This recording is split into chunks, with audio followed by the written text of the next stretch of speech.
What's up mga parents? Tito Badang nga yung gamit ko dito mga parents. At Mythical Honor nga pala ako dito parents. Ito yung most pick dito Tito Badang, yung mga masustain, Lucas. So mahirap nga dito parents, di ako makaalis dito sa rank na to, daming toxic no. Dito nga pala yung ginagawa ko dito parents, pag walang minion sa lane ko parents, nagkakat ako sa mid. Dahil katapat ko nga yung Dairot parents, logi ako dito, ngiti pa ako level 4 sa Dairot. So mga parents, ganito nga lamang nga sila dito dahil puro fighter sila parents. Kaya eto parents, papalaga natin tong Dairot na to. Masyadong malalim So ayun parents, gagi mga palunga dito yung kalaban parents no. Di tayo pinapalapit Mamaya sila sa late game.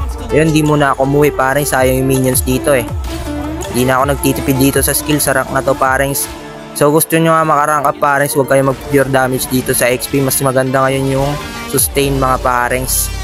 Kasi di naman dito parents yung usapan makakakill ka, puro kill Dito kung paano ka tatagal sa clash. Kasi pag clash talaga, clash lahat sama-sama parents, parang sa pro scene. At maganda nga ngayon gamitin parents si Tito Badang kasi napakaganda ito sustain pwede nyo i-tank parents, pang set. Tsaka napakakunat kasi yung second niya, nagbibigay ng shield. Tapos mabilis pa yung cooldown. So guys, nasa inyo na yun kung paano nyo gamitin tong hero na to. So ayan guys, di ko nga to pure damage. Tsaka kadalasan dito walang pure damage na hero pareng, kasi kunting stun lang patay ka na Mas maganda dito ay sustain tapos mga dalawang damage item. Okay na yun.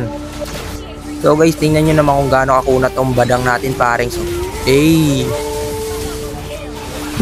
inultihan lahat ng ulti sa akin So guys, buuhan nyo lang yung loob nyo mga parents. Kung alam nyo malalakas yung kalaban, sabayan nyo parents. Huwag kayong magtatanga-tanga dito parents. Kaya tiwala lang kayo sa salirin nyo parents.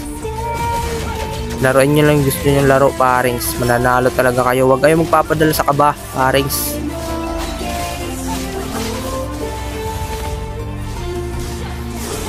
Dito umabot na nga ng late game parents. Diskartihan na lang talaga dito. Paunahan kung sino mapipitas.